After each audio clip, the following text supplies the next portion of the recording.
friends, it's Carly. Welcome back to my kitchen. So this evening I am going to be creating a pasta dish that recently came out in a movie. Actually, my children watched the movie Luca, and they had a pasta dish in this particular movie, and my kids really wanted to try it. So I am going to show you how to make it tonight. The first thing you're gonna do is gather your ingredients. So I'm gonna go over that really quickly. You'll notice in the background in my, my rock crock Dutch oven, I already have some water coming up to a boil. So you'll wanna kind of get that started before you start prepping your ingredients. You're going to need half a pound of linguine. Or some kind of long noodle. If you wanted to use spaghetti or if you wanted to use fettuccine, that would be completely fine as well.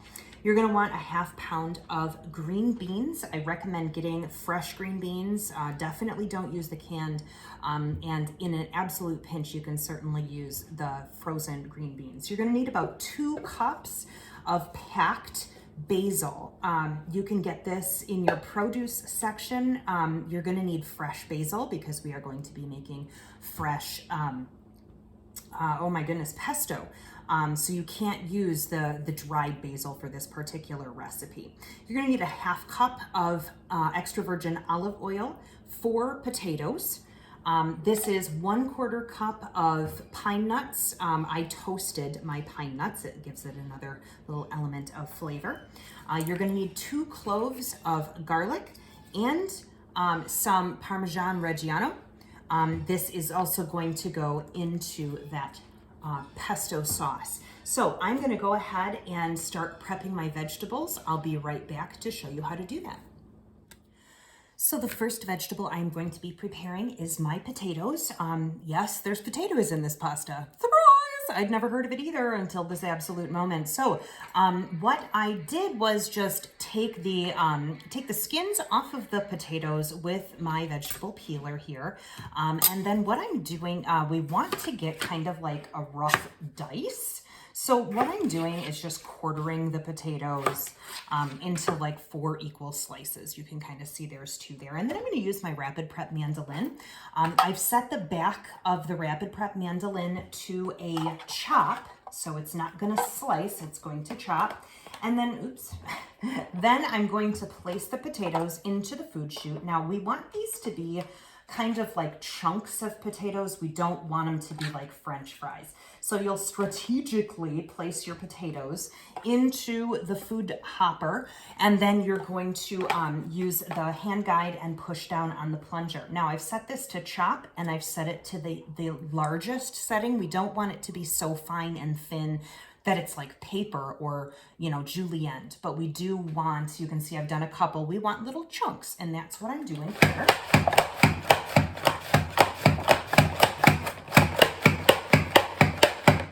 So it's super quick and easy, and that's the way that you get little chunks of potato, and that, yes, is going to go into your pasta. So stay tuned, I'm gonna be right back.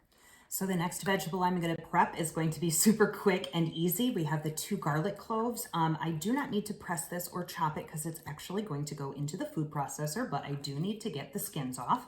So I'm going to take my garlic peeler, this little fabulous piece of silicone, and just roll the garlic out. You pull it out and the garlic is peeled for you. So literally this takes like 2.2 seconds, and then you have perfectly peeled garlic. You'll see the skins are in there. You just rinse it out in the sink, and then put this right in the dishwasher. So next thing we're gonna be doing is grating some cheese. Hang on.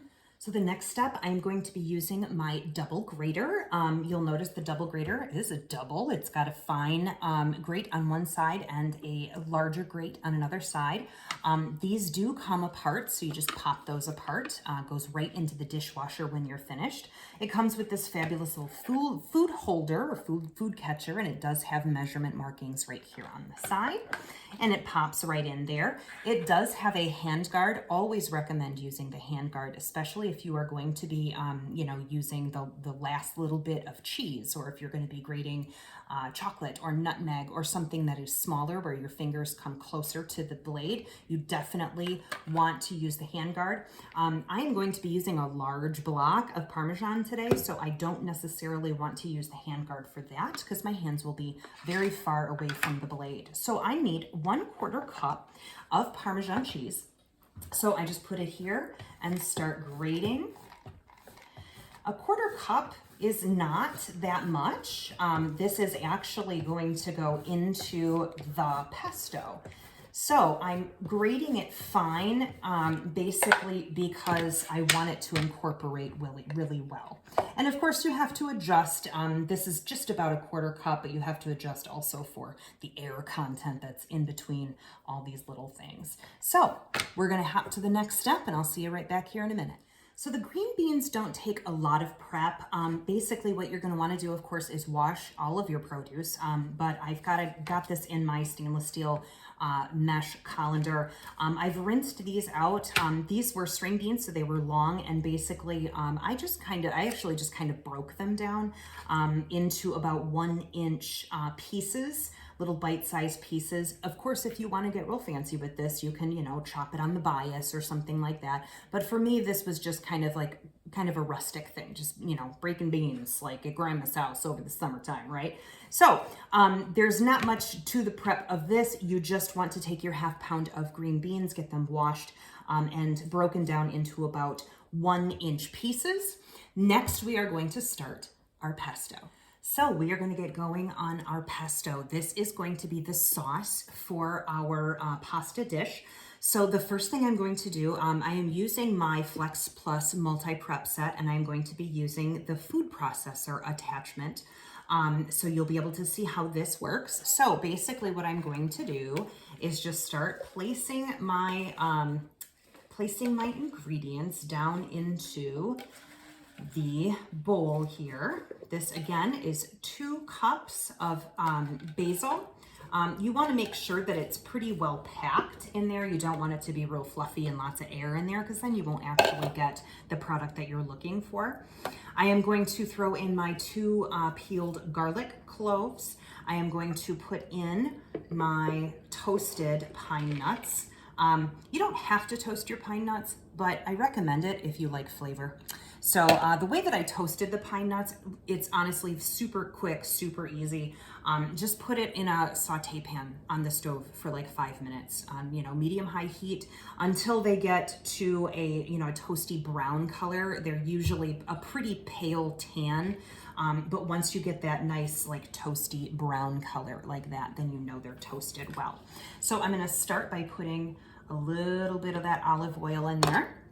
Now I'll show you how the Flex Plus multi-prep set works with this attachment. First of all, you can see it's a food processor. This part of the food processor does not go in the dishwasher because it does have a mechanism in here. However, all you really need to do is wash the bottom, because that's the only thing that's going to come in contact with your food.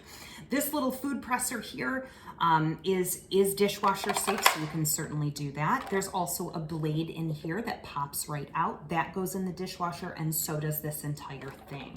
So when you are going to make your pesto, you're going to put your ingredients down in there. Now you put the top on and then you click it over. That is clicked in place so you cannot get the top off. Now, you're going to need your power wand, as I like to call it. The power wand is exactly what it says. It's going to give power to whatever mechanism you are going to be using. Right now, this is the food processor, but we also have a mechanism for an immersion blender that goes right on the end of this. And we also have a mechanism, an attachment for a hand mixer for this. So it's actually 3 products in one. It replaces a ton of things in your kitchen. So if you have a small space in your kitchen and you have, 75,000 products that are taking up valuable space, you definitely want to invest in the Flex Plus multi-prep set. It takes up so much less space. As you can tell, I'm not attached to anything as far as electricity.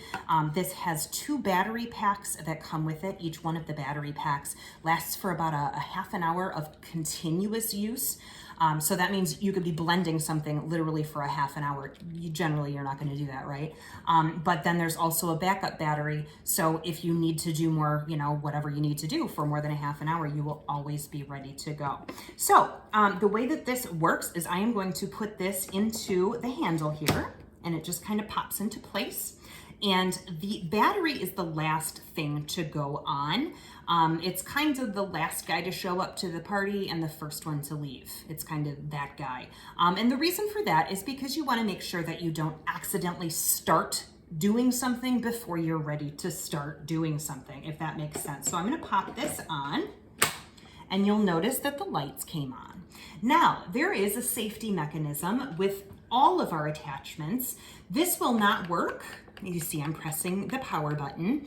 Let me see if I can pull this up slightly so that you can see it a little better. So this won't work if I'm pressing the power button unless I disarm it. There is a little button right down here, and then once I press it, it's ready to be used. Now, there are different levels of power. So it goes from level 1 to level 5, 1 being the least amount of power, 5 being the greatest power. So let's start this on a 1 and see where we get. And then we will increase. You can increase the power or decrease the power depending on what setting you are on. So I'm gonna disarm this and just start to pulse it. Okay, it's gonna need a little more power. So I'm just going to boop. There it goes. That's getting better. So you want to break this down into a sauce consistency.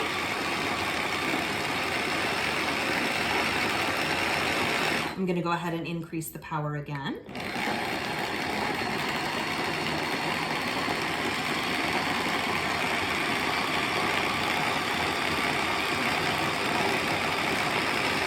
And you can see how that is coming together. Now I am going to put in the rest of our olive oil. So I put in just a little bit to start so that it wasn't, you know, starting dry. Oops, I'm gonna need that. And then I see it's disarmed, gotta rearm it. And here we go.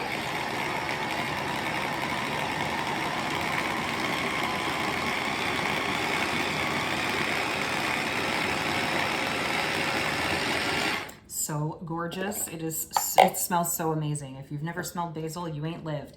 Okay, so I am going to now put my cheese in here.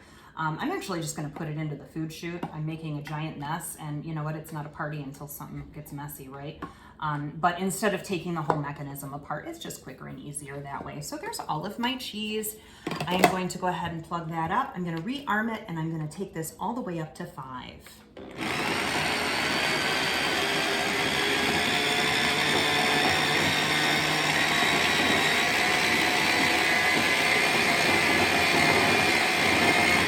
Isn't that gorgeous? Now, there are a couple of pine nuts here on the side. Essentially what I'm going to do here is just take pop the top off and push those down into the bowl a little deeper and make sure that this is a nice creamy consistency for our sauce.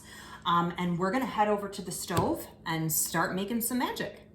Okay, so we are over here at the stove. I have my rock crock Dutch oven. The water is come up to a boil. I've been preheating this pot since I started. So now comes the fun part, is to start getting everything together. So the first thing I'm gonna add to my boiling water are the potatoes that we chopped in the Rapid Prep mandolin. You want to make sure that your water is boiling at this point, and you want to make sure that you have a good amount of salt in your water, because you want that water to have a flavor and not just be, you know, just water. So once your potatoes are in, now we're going to be adding all of our ingredients, and everything kind of cooks at a different time. So this is kind of specific. We're going to cook our potatoes for 4 minutes, and then we're going to add the next ingredient. This is a great time, if you have this, to use our new timer. It has 4 different settings, so you can have 4 different timers going at once. And I'm going to show you how easy it is to use. First of all, just to turn it on, you press clear. And right now it's just, I'm on the regular timer, so I'm going to just push the minute, 1, 2, 3, 4, because I want this to cook for 4 minutes.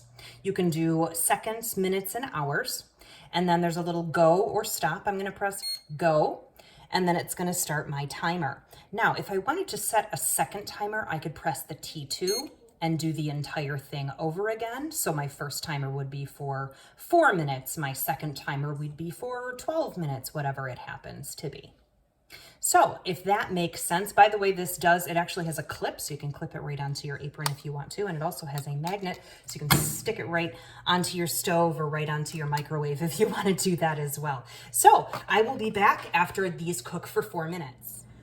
The potatoes have been in for 4 minutes. My timer just went off. So our next step now is to add our pasta. You're gonna add a half a pound of pasta. Well, how much is that? Well, if you get a box of pasta, usually it's about half. I am famous for cooking enough pasta to feed like an entire army and then some. So sometimes you might want to, weigh it out. If you want to get exactly a half pound or just eyeball it, you want exactly half a pound. So that pasta is going to start to soften. I'm using my chef's tongs here. Oops, wrong way. And basically what these are gonna do is just kind of mix this stuff around. These are gonna make it really easy to handle the pasta once it's cooked. And these are really awesome. You'll notice that it has a little locking mechanism. So if you put it this way, it locks closed. And if you go this way, then it opens up. These are awesome for doing things in a pan that if you're not allowed to use like metal tongs in a pan. These are silicone. Now, all of our cookware is actually metal safe. So if you don't have a pair of these, it's not the end of the world if you have our cookware. But if you're looking for some tongs that have the silicone end, these are a really great option. So I am now going to set my timer. I'm going to set my timer here for 8 minutes, and we are going to come back and check on this after 8 minutes. The last step we have in cooking is our green beans. Remember, we have a half pound of green beans here, and we are just going to add that right into our pot. And we'll give that a little stir. Now, the green beans don't take long at all to cook. We don't want to cook them down to the point that they're like, falling apart. The potatoes, you do want to be soft, and those will break down a bit. And then, of course, the pasta will be al dente by the time we pull this out. So I'm going to cook this for 3 to 4 minutes. I will just continue to check on the green beans to make sure that they're not getting too soft. And then all I'm going to do is reserve a little bit of this pasta water. I can do that now. This is very, very, very starchy water right now because we have potatoes and we also have pasta, and look at all those green beans that want to come along for the ride. So just a little bit of the pasta water. I'll grab that green bean. Because if you need to thin out your sauce, this will be the way to do it. So just to hold a little bit of that aside, after 3 or 4 minutes, all I'm going to do is take this over to the sink and strain it out and come right back over here. I'll see you in a minute. So I have strained everything. It's beautiful colors in there. I've never heard of potatoes with pasta in my entire life. But here we are. So now the rock crock is still very, very hot, and we still need to put the sauce in. You don't need to cook the pesto. It just will heat up with the residual heat of the food and also the pan. But you do want to handle the rock crock with some gloves, otherwise you will not be happy with the outcome. So just put that in there. And we are going to now add our gorgeous pesto that we created earlier. It smells absolutely delicious, and the color is just brilliant green. It's so pretty, and I cannot wait to taste this. I'm still a little skeptical of like the potatoes in with the pasta, but you know what? There's a first time for everything, right? So I'm gonna just kind of move this around and try to coat everything with that gorgeous pesto. And because there is olive oil in the pesto, it should coat pretty well. and then things won't stick to the pan, obviously. And then, of course, if you have a little of your residual pasta water, of course, you set that aside. Now, as you're mixing this, you will notice the potatoes are breaking down. That's okay. They're supposed to be very tender, and they add to the creaminess of the dish simply because they almost, you know, mash in a certain way. So this is looking lovely. I'm going to add a little bit more water, and of course, to your taste, you want to make sure that, you know, all of your pasta is glazed and coated, but you don't want it to be like, you know, wallpaper paste either. So I'm going to go ahead and plate this up and show you guys the finished product. Here it is, ladies and gents. I put a little bit of fresh basil on top, and then I did grate a little bit more of that Romano cheese, or Parmesan cheese, excuse me. And here she is. You can see the sauce is nice and thick with that, with the pesto, but as well with some of the broken down potato. You see a little bit of the potato there, and then throughout you see those bright green of the green beans. I cannot wait to give this a try. I'm excited that my kids thought of this because of the movie Luca. So if your kids have been, you know, wanting to try this, maybe you can give it a shot. Let me know how you how it turns out for you. Thanks so much for watching. We'll see you next time. Bye.